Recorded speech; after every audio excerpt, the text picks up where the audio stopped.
আমার নবীর সাহাবায়ে কেরাম আমার নবীরে কত মহব্বত করেছেন।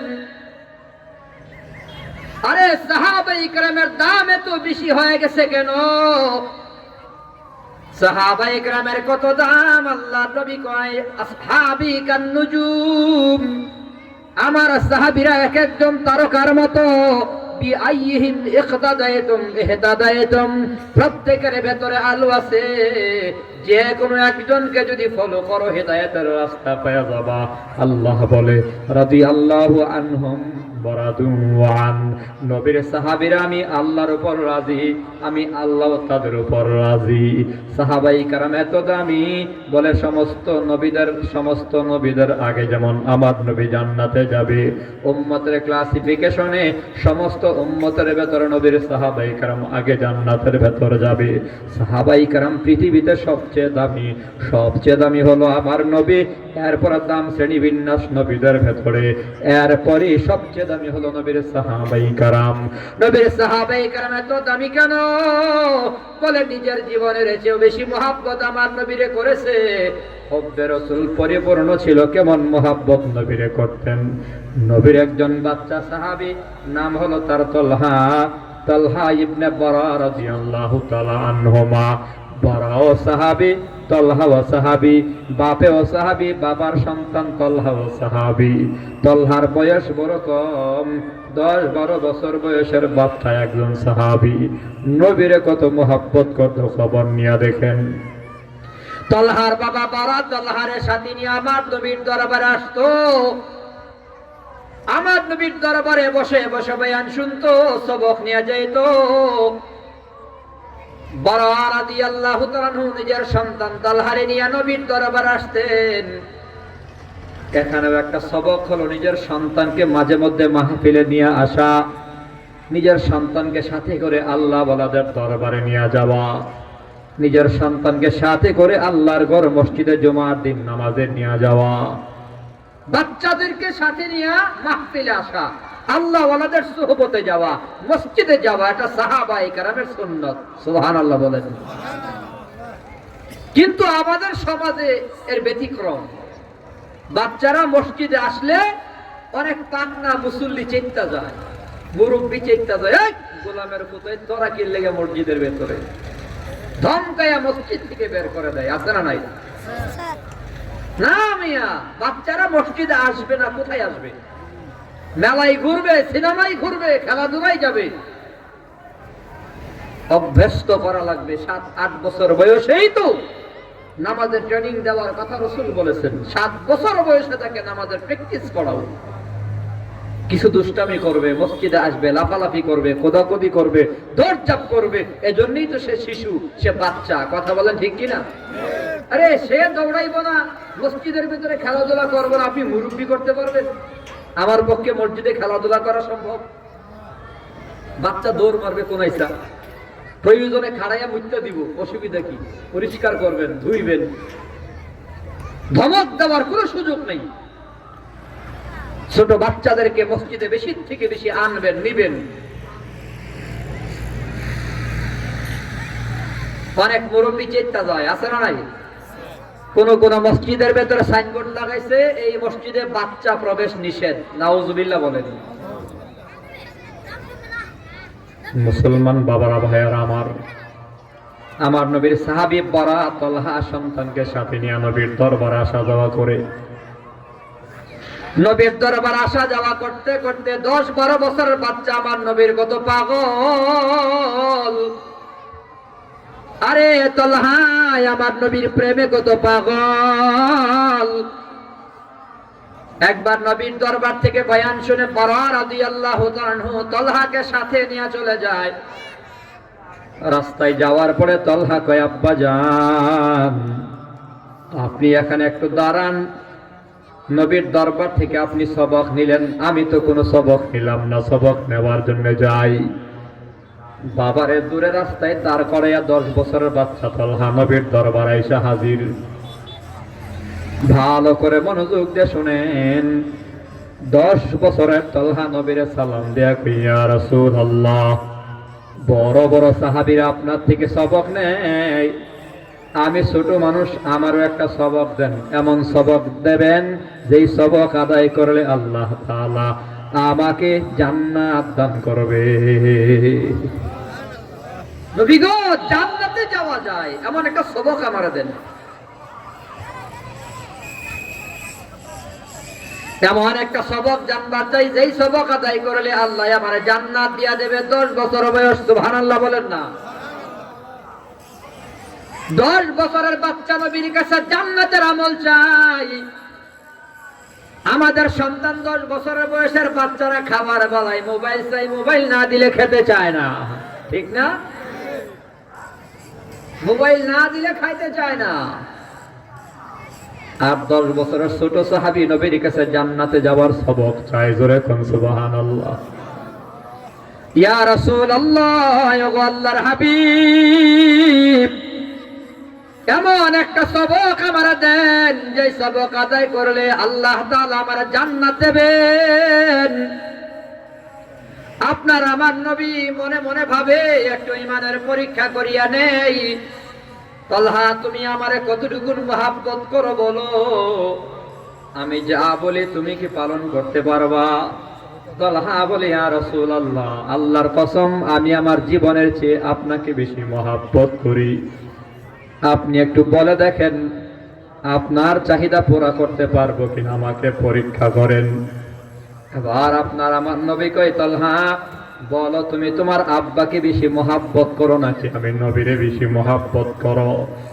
তালহা বলে, ইয়া রাসূলুল্লাহ, আল্লাহর কসম আমি আমার আব্বার চেয়েও আপনাকে বেশি মহব্বত করি। জোরে কোন সুবহানাল্লাহ। নবী গো, আমি আমার আব্বার চেয়েও আপনাকে বেশি মহব্বত করি। আমার নবীর হাতে একটা ছোট চাকু ছিল, চাকু চিনেননি? এই তালহা, এই চাকুটা তোমারে দিলাম, তোমার উপর প্রথম আদেশ, দেখি তুমি পালন করতে পারো কিনা। এই মুহূর্তে একটা দৌড় দিবা, ওই যে তোমার বাপ রাস্তায় খাড়া করে আসছো না, তুমি তোমার বাবারে যাইয়া এই চাকুটা দিয়ে হত্যা করে ফেলবা, পারবানি কো?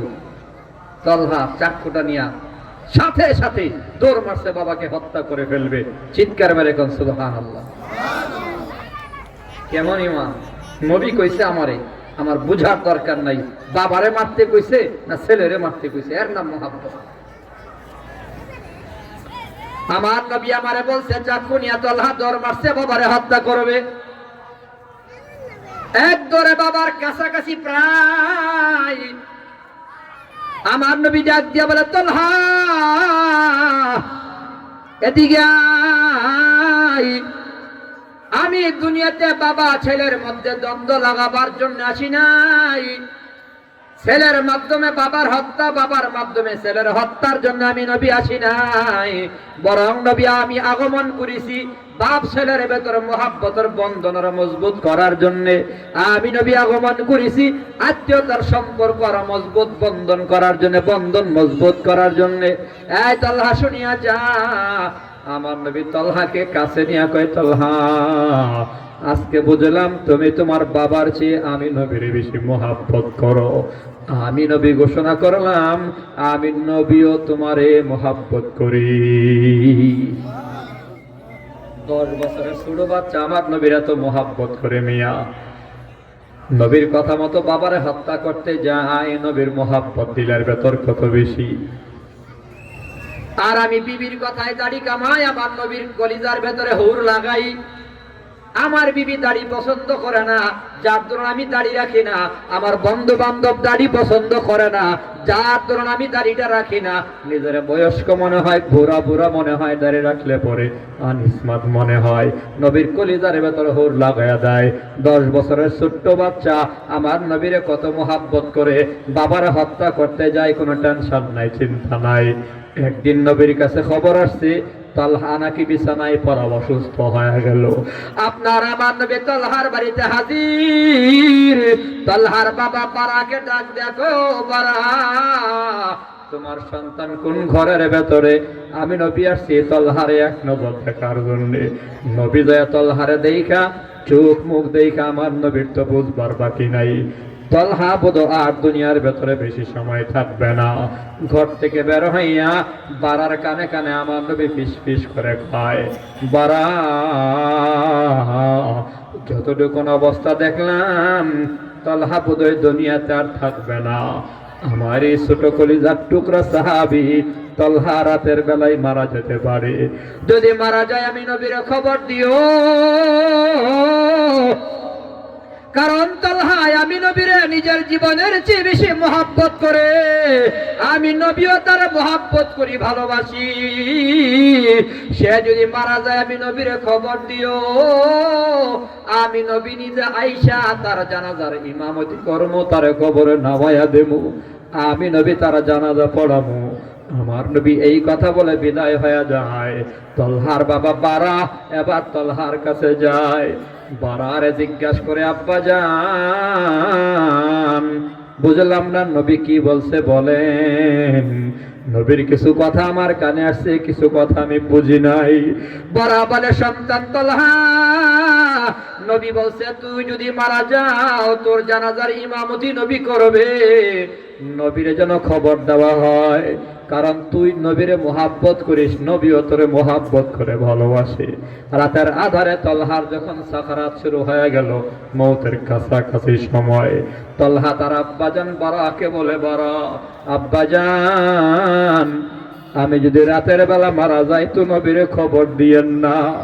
আমার মৃত্যু যদি রাতের বেলা হয় তাহলে নবীর দরবারে খবর দিয়েন না গো আব্বা।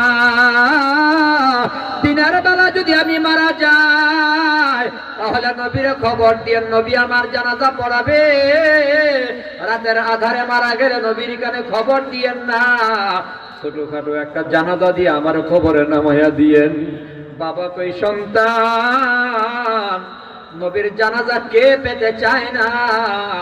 নবীর জানাজার জন্য মুনাফিকরাও তো পাগল ছিল। আব্দুল্লাহ বিন উবাই ইবনে সুলুল যখন মারা গেল, তার সন্তান নবীর কাছে গিয়া কই, ইয়া রাসূলুল্লাহ, আপনি আমার বাবার জানাজা পড়ায়েন, আপনার একটা জামা আমার বাবারে দিয়েন।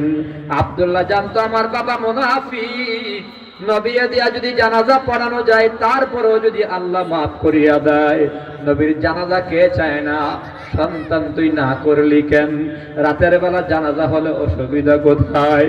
ছোট্ট সাহাবী, নবীর প্রেমিক, নবীর পাগল তালহা বলে, আব্বা জান, বিষয়টা এখানে না, সমস্যা অন্য জায়গায়। রাতের বেলা যদি আমার মরণ হয় আর নবী যদি খবর পায়, নবী আমার জানাজা পড়াবার জন্য অস্থির হইয়া পাগল হইয়া বের হইয়া যাবে। মুনাফিক বেঈমান নাফরমানেরা রাতের আধারে নবীর উপর আক্রমণ করবে। রাতের আধারে নবীর আক্রমণ করে যদি নবীর আহত করে, আমি তলহা আল্লাহর কাছে কি জবাব দেব? আমার জানাজার জন্য আমার নবীর জীবন হুমকির মুখে ফেলা যাবে না। আমার জানাজার জন্য নবীর জীবনের দাম কোটি গুণ বেশি। অতএব নবীর খবর দিয়েন না। এর নাম হলো মুহাব্বত, এর নাম হলো ভালোবাসা। ছোট্ট বাচ্চা আমার নবীকে জীবনের চেয়ে বেশি মুহাব্বত করে। আর নবীর সাহাবায়ে কেরাম আর নবীরে কত মুহাব্বত করেছে জানো? আবু বকর সিদ্দিক রাদিয়াল্লাহু তাআলা আনহুর খবর নিয়ে দেখো। আবু বকর তো দামি হয়ে গেল কেন মিয়া? কারণ কি জানো? একদিন আম্মা জান আয়েশা সিদ্দিকা রাদিয়াল্লাহু তাআলা আনহা আসমানের তারকার দিকে তাকায় কি যেন ভাবে। নবী জিজ্ঞাসা করে, আয়েশা, আকাশের তারকার দিকে তাকায়া তাকায়া তুমি কি ভাবো? আয়েশা বলি, ইয়া রাসূলুল্লাহ, ভাবতেছি আকাশে যত তারা এত নাকি কারো আমল নামাই আছে নাকি চিন্তা করতেছি। ও মুসলমান আম্মা জান আয়েশা সিদ্দিকাকে আল্লাহ নবী কয়, আয়েশা রে, আকাশে যত তারা আছে এর চেয়েও বেশি নাকি আমার একজন সাহাবীর আমল নামাই আছে। তুমি কি জানো সে কে? আম্মা জান আয়েশা বলে, ইয়া রাসূলুল্লাহ, আপনি বলেন না কে? আমার নবী কয়, আমার ওমর। আমার ওমরের আমল নামায় আসমানের তারকার চেয়ে বেশি নেকি। বলুন সুবহানাল্লাহ। মহিলা মানুষ তো আম্মা জান আয়েশা সিদ্দিকা রাদিয়াল্লাহু তাআলা আনহা মনে মনে ভাবে, আমি তো মনে করছিলাম নবী বোধহয় আমার আব্বা জানের নাম কইব। আমার আব্বা হলেন আবু বকর, আমার আব্বার নাম না কইয়া ওমরের নাম কইল। আম্মা জান আয়েশা সিদ্দিকার মনটা একটু খারাপ হয়ে গেছে, চেহারার ভেতরে মনের দৃশ্য ফুটে উঠছে। মানুষের মন খারাপ হইলে চেহারায় বোঝা যায় না, তো নবী তো বুঝে ফেলছে। আয়েশা, তোমার মন খারাপ কেন? নবী গো, আমি তো ভাবছিলাম আপনি আমার আব্বার কথা বলবেন, আপনি বলছেন ওমরের কথা, আমার মনটা একটু কষ্ট পাইছি। আমি আমার আব্বার নেক তো মনে করছিলাম আসমানের তারকার চেয়ে বেশি। নবী বলে, আয়েশা রে, কি চিন্তা করো তুমি? আসমানের তারকা কেন, পৃথিবীর সমস্ত মানুষের নেক যদি এক পাল্লায় রাখা হয়, তোমার বাবা আমার কলিজার টুকরা বন্ধু সাহাবী আবু বকরের এক রাতের নেকি যদি আরেক পাল্লায় রাখা হয়, আবু বকরের এক রাতের নেকের ওজন বেশি হয়ে যাবে। এক রাতের নেকের ওজন বেশি হয়ে যাবে মিয়া। এক রাতে এমন কি আমল করেছে যে আমলের কারণে এত ভারী। সারা রাত তাহাজ্জুদ নামাজ পড়লেও তো এত ইবাদত হওয়ার কথা না, এত নেকি হওয়ার কথা না। সারা রাত কোরআন তেলাওয়াত করলেও তো এত নেকি হওয়ার কথা না। এক রাতে এত নেকি যে তামাম দুনিয়ার সব মানুষের চেয়ে, সব মানুষের নেকের চেয়ে তার নেকের দাম বেশি। বলে মিয়া, নেক বেশি না কম এভাবে আল্লাহ ওজন করবে না। নেকের ভেতরে, আমলের ভেতরে ইখলাস দেখবে, মহাব্বত দেখবে, ভালোবাসা দেখবে। নবীর মহাব্বত আর ভালোবাসা যত বেশি আমলে থাকবে, ওই আমলের ওজন তত বেশি হবে। সুবহানাল্লাহ বলেন। আমলের ওজন বেশি হওয়ার, আমলের ওজন বেশি হওয়ার। আপনিও দুরূদ পড়ছেন, আমিও দুরূদ পড়ছি, জামানার যুগ শ্রেষ্ঠ বুজুর্গ দুরূদ পড়ছে, মুফতি সাহেবও দুরূদ পড়ছে। আপনিও 100 বার, আমিও 100 বার, বুজুর্গ হুজুরেও 100 বার। তিনজনের 100 বারের দুরূদের ওজনে বেশ কম কেন হবে? ওই মহাব্বতের উপর ভিত্তি করে। আপনি যতটুকু মহাব্বত নিয়ে দুরূদ পড়ছেন, এইটুকু ওজন পাবেন। আমি যদ্দুর মহাব্বত নিয়ে দুরূদ পড়ছি, উদ্দুর ওজন পাবো। হুজুর রাসূলের প্রতি যতটুকু মহাব্বত নিয়ে, ভালোবাসা নিয়ে, প্রেম নিয়ে, প্রাণ ভরে দুরূদ পড়ছে, ওজন বেশি হবে। অতএব আমলের ওজন বেশি হবে নবীর উপর মহাব্বতের পরিধিকে ফলো করে। জোরে কোন সুবহানাল্লাহ। এক রাতের আমল হিসাব করেন, আবু বকরের এক রাতের আমল পৃথিবীর সমস্ত মানুষের সব নেকের চেয়ে বেশি হয়ে যাবে। কারণ কি? 1000 বার হজ করেছে, 1000 বার উমরা করেছে, কোটি কোটি টাকা খরচ করেছে। কত মানুষ আবু বকর সিদ্দিক রাদিয়াল্লাহু তাআলা আনহু থেকেও আমল বেশি করেছে। কত মানুষের নামাজ আবু বকর সিদ্দিক রাদিয়াল্লাহু তাআলা আনহু থেকেও বেশি আছে। কত মানুষের রোজা আবু বকর সিদ্দিক রাদিয়াল্লাহু তাআলা আনহু থেকেও বেশি আছে। কত মানুষের হজ আবু বকর সিদ্দিক রাদিয়াল্লাহু তাআলা আনহু থেকেও বেশি আছে। কিন্তু আবু বকর সিদ্দিক রাদিয়াল্লাহু তাআলা আনহুর আমল তো এত বেশি না, ওজন বেশি কেন? ওই আমল ভেতরে আমার নবীর মহাব্বত ছিল বেশি। সুবহানাল্লাহ বলেন। মহাব্বত, আল্লাহ। এই যে পরে আওয়াজ হয়, রে কিসের আওয়াজ হয়? বেলনি আওয়াজ। যাই হোক, মহাব্বত আর ভালোবাসা যত বেশি আমলের মধ্যে থাকবে, ওই আমলের ওজন তত বেশি হবে। আল্লাহু আকবার বলেন। আপনার আমার নবী বলে, আয়েশা, আমার সাহাবী আবু বকর এক রাতে যত নেক কামাইছে, এমন নেক তামাম দুনিয়ার মানুষ সকলে মিলেও কামাইতে পারে নাই। ওই রাত হলো হিজরতের রাত। আমি নবী যখন মক্কা থেকে মদিনার দিকে রওনা করি, রাতের আধারে গিয়া গভীর রাতে আবু বকরের দরজায় নক করলাম। দরজায় নক করার সাথে সাথে আবু বকর দরজাটা খুলে ফেললো। আমি জিজ্ঞাসা করলাম, আবু বকর, দরজায় নক করার সাথে সাথে দরজাটা খুললি কেমনে? আরে আবু বকর, তুমি কি ঘুমাও না? আবু বকর বলি, ইয়া রাসূলুল্লাহ, ওগো আল্লাহর হাবিব, আপনি 6 মাস আগে বলছিলেন, 6 মাস আগে যে কোনো একবার রাতের বেলা হিজরত করবেন, মক্কা থেকে মদিনায় যাবেন। 6 মাস আগে শোনার পর আজ পর্যন্ত আমি এক রাতও ঘুমাই না। প্রত্যেক রাতের বেলা দরজার মধ্যে পিঠ লাগায় দাঁড়ায় থাকি। আমার নবী কখন জানি আসে আর আমার ডাক দেয়, আমি যদি জবাব দিতে না পারি তাহলে বেঈমান না ফরমান দুশমনেরা নবীরে পায়া যাবে, নবীর উপর আক্রমণ করবে, আমার নবীর কষ্ট হবে। ইয়া রাসূলুল্লাহ, আজকে 6 মাস হলো আমি আবু বকর বিছানায় পিঠ লাগাই না। আপনার আমার নবীরে আবু বকর সাথে নিয়ে রওনা করে হিজরতের সফরে গুহার সামনে যখন দাঁড়ায়, গুহা তো বিশাল উঁচু পাহাড়ের উপরে, আমার নবী ক্লান্ত শ্রান্ত উপরে কিভাবে উঠবে? আবু বকর বলি, ইয়া রাসূলুল্লাহ, আপনি আমার কাঁধে ওঠেন। আবু বকর আমার নবীর কাঁধে নিয়া উঁচু পাহাড়ের উপর আস্তে আস্তে করে উঠে যায়। এমন উঁচুতে গুহা, হাজি সাহেবরা ওই পাহাড়ের দিকে তাকায় থাকে, সবাই উঠতে পারে না, জুয়ান হাজি সাহেবরাও পারে না, আমিও পারি নাই, ভয়ে উঠবার সুযোগ হয় নাই আমার। ওরে মুসলমান, এত উঁচুতে আমার নবীর কাঁধে বহন করিয়া আবু বকর ধীরে ধীরে গুহার সামনে গিয়া আমার নবীরে দাঁড় করে বলি, ইয়া রাসূলুল্লাহ, ওগো আল্লাহর হাবিব, আপনি একটু অপেক্ষা করেন, আমি গুহার ভেতরটা একটু পরিষ্কার করি। গুহার ভেতর পরিষ্কার করতে গিয়া দেখে চারপাশে ছিদ্র, আজাইবুল মাখলুকাতের ভেতরে আসে। আবু বকর সিদ্দিক রাদিয়াল্লাহু আনহু নিজের জামা ছিঁড়ে ছিঁড়ে টুকরা করে করে ছিদ্রগুলা বন্ধ করে। সব ছিদ্র বন্ধ করা শেষ, একটা মাত্র ছিদ্র খালি আছে।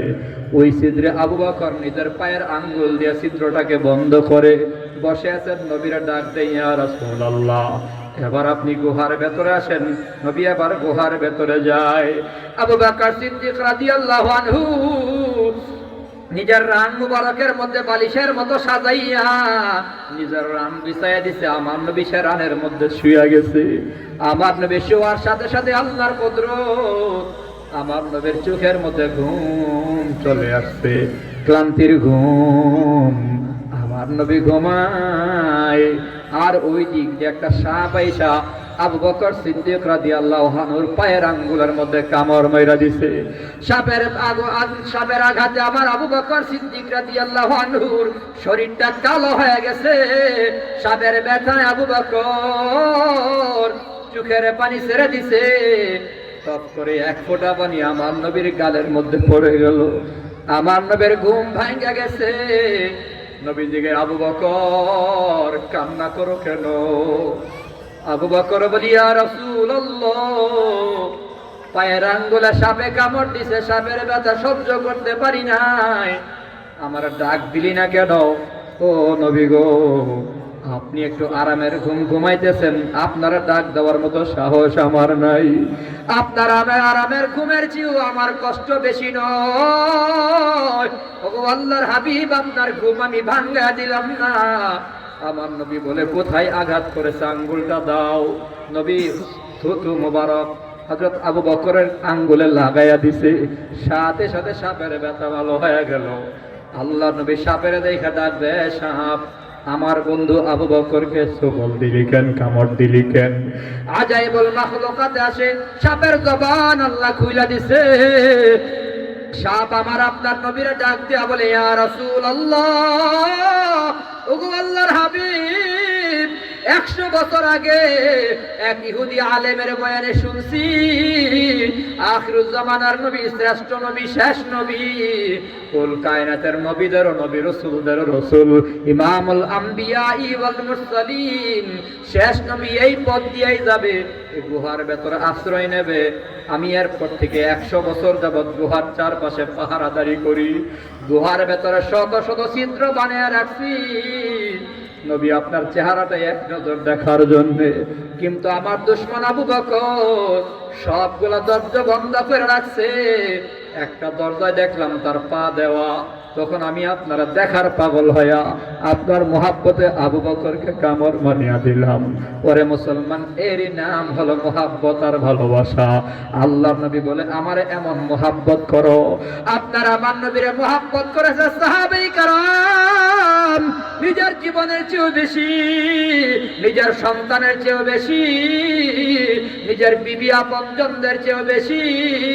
আর নবীর মোহাব্বতের পাগল নবীর সাহাবায়ে কেরাম হযরত বেলাল বেলালের মহাব্বত আর একটু ভিন্ন ছিল রে বাবা। কেমন মহাব্বত ছিল খবর নাও। বেলালের মহাব্বত একটু পার্থক্য। সবাই নবীর মহাব্বতে পাগল হয়, মদিনার পাগল, আর বেলাল মহাব্বতের পাগল হয়ে মদিনার থেকে বের হয়ে যায়। আমার নবীর ইন্তেকালের পর নবী যখন মদিনায় নাই, দুনিয়ার জমিনে নাই, হযরতে বেলাল নিজের গাটুরি রেডি করিয়া রওজায় আথারে দাঁড়াইয়া নবীর সালাম দিয়া বিদায় নিয়ে যায়গা। ইয়া রাসূলুল্লাহ, ওগো আল্লাহর হাবিব, আপনি যে মদিনায় নাই, ওই মদিনায় আমি বেলাল থাকতে পারবো না গো নবী। আমি যখন রাস্তা দিয়ে হাঁটি বারে বারে মনে পড়ে যায় আপনি পেছনে থাকতেন, আমি রাস্তা পরিষ্কার করতাম, ধুলাবালি পরিষ্কার করতাম। এখন রাস্তা দিয়ে হাঁটি কিন্তু আপনি আমার পেছনে নাই। ওই বাড়িটা যখন দেখি, গাছপালা দেখি, রাস্তাঘাট দেখি, তখন মনে পড়ে আপনি আমার পেছনে ছিলেন। যেই মদিনায় আপনি নাই, এই মদিনায় আমি বেলালও থাকতে পারবো না। হযরতে বেলাল বিদায় নিয়ে চলে গেলেন। সাহাবায়ে কেরাম জোর করলেন, জবরদস্তি করলেন, রাখতে পারলেন না। বেলাল মদিনার থেকে গেল, আর আসে না। 6 মাস পরে আবার নবী স্বপ্ন যুগে বেলালের ডাকে, আর কই বেলাল, ওরে বেলাল আয় আয়, তামাম দুনিয়ার কত আশিক আমার রওজায় আইসা আমার জিয়ারত করে সালাম দেয়, দরুদ শরীফ আদায় করে। ওরে মুসলমান বেলাল, তুই আমার রওজায় আসো না, আমার সালাম দাও না, তুই আমার রওজা জিয়ারত করো না বেলাল। রাসূল বলে, মান যারা কবরি ওয়াজাবাত লাহু শাফাআতি। ও মুসলমান, মাসআলা ভিন্ন, ফতোয়াবাজি ভিন্ন, দালাদুলি ভিন্ন। আপনার আমার নবী বলে, মান যারা কবরি ওয়াজাবাত লাহু শাফাআতি, যে আমার রওজা জিয়ারত করবে, আমি নবী তার সুপারিশ করে জান্নাতের মেহমান বানায়া দেবো। অতএব যারে আল্লাহ তৌফিক দিছে 1,10,000 20,000 টাকা খরচ করে মদিনায় যাও, নবীর রওজায় গিয়ে সালাম দাও, রিয়াজুল জান্নায় বসে দোয়া করো, মা বাইনা বাইতি ওয়া মিনবারি রাউযাতুম মিন রিয়াজিল জান্নাহ। আপনার আমার নবী বলে, আমার ঘর আর মিম্বার মাঝখানের জায়গাটা হলো রিয়াজুল জান্নাহ, জান্নাতের বাগান সমূহের মাঝে একটি বাগান। ওই বাগানে যে ঢুকে গেল, সে যেন জান্নাতের ভেতরেই ঢুকে গেল। মুসলমান মুরব্বী বাবা, যুবক ভাই, ধন সম্পদ আজ আছে কাল নাই। 100 জায়গা বিক্রি করে স্বামী স্ত্রী দুইজনে উমরা করা যায়। আল্লাহ কপাল খুইলা দিছে তেমনিয়াবাসী। ওরে নাজিরপুর এলাকার গ্রামের মানুষেরা, এই জমিনের দাম তো 10 লক্ষ টাকা কানিও ছিল না, আজকে 2 লক্ষ, 2.5 লক্ষ, 3 লক্ষ টাকা শতক জায়গার দাম আল্লাহ বাড়াইয়া দিছে। 1,20,000, 2.5 লক্ষ টাকা হলে স্বামী স্ত্রী দুইজনে উমরায় যাওয়া যায়, নবীর রওজায় সালাম দেওয়া যায়, খানায় কাবা তাওয়াফ করা যায়।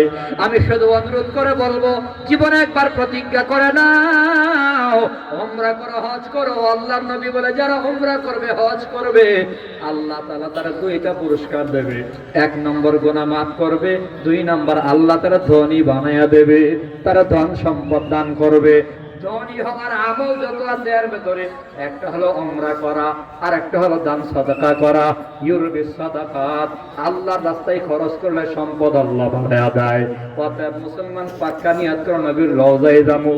হযরতে বেলাল স্বপ্নে ডাক পাইয়া মদিনার দিকে রওনা করেছে। মদিনার রাস্তা দিয়া যখন বেলাল হাঁটে, চারপাশে লোক জমজমা হয়ে গেল। ছোট ছোট বাচ্চারা দৌড়াইয়া মায়ের বাবার গিয়ে কই, আব্বা গো, আম্মা গো, বেলাল মদিনায় আসছে, সম্ভবত নবীও আসছে। নবী যখন গেছিল গা, বেলালও চলে গেছিল। হযরত বেলাল আসছে, দলে দলে মানুষজন মসজিদে নববীতে হাজির। সবাই মিলে বেলালের কয়, বেলাল তুমি একবার আযান দাও। নবীর যুগের আযান শুনি না 6 মাস হয়ে গেল। বেলাল নবীর রওজায় সালাম দিয়ে আবার বিদায় হয়ে যায়।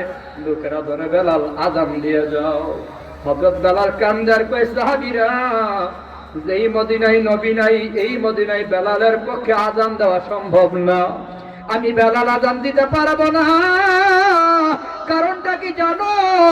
আমি বেলাল যখন আজান দিতাম, নবী ঘর থেকে বের হয়ে মসজিদে আগমন করত। তোমরা বলো এখন যদি আজান দেয় আমার নবী আসবেনি? বলে না না বেলাল, এটা তো কোনোভাবেই সম্ভব না। নবী যদি না আসে আমি আজানও দিতে পারবো না। সাহাবায়ে কেরামের কয়েকজন গিয়ে হযরত হাসান হুসাইন রাদিয়াল্লাহু আনহুমাকে ধরলেন।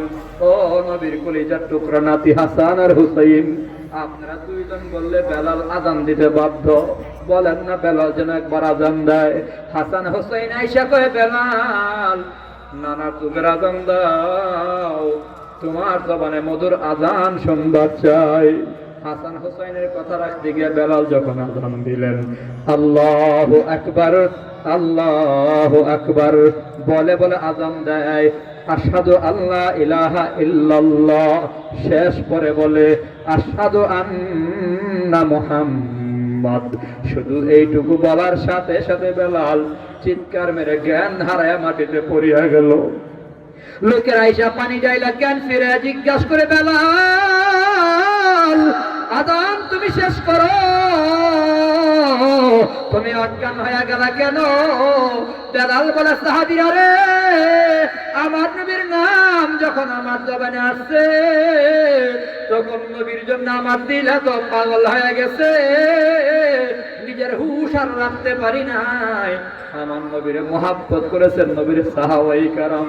অতএব মুসলমান নবীরে মহাব্বত করি, শুধু মুখে বললে হবে না, আমলের দ্বারাও প্রমাণ করা লাগবে। আল্লাহ নবী বলে, কে আমারে মহাব্বত করে জানো?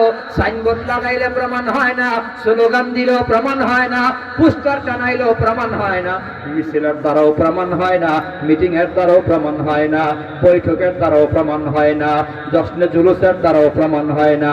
ওরে মুসলমান, মিলাদ কিয়াম যাই বলো, প্রমাণ তো নাই। নবী বলে, আমার মোহাব্বত করে কে জানো? মান আহাব্বা সুন্নতি ফাকাদ আহাব্বানি। সোজা কথা, মান আহাব্বা সুন্নতি ফাকাদ আহাব্বানি। যে আমারে মোহাব্বত করে, খবর নিয়ে দেখবা তার ভেতরে সুন্নত আছে। সুন্নত যার মাঝে আছে সে আমারে মোহাব্বত করে, আর স্লোগান দেওয়া লাগবে না। সুন্নত যার সাথে থাকবে, নবী কয় কানা মাই ফিল জান্নাহ, ওই সুন্নি সুন্নতওয়ালা উম্মত আমার সাথে জান্নাতের মেহমান।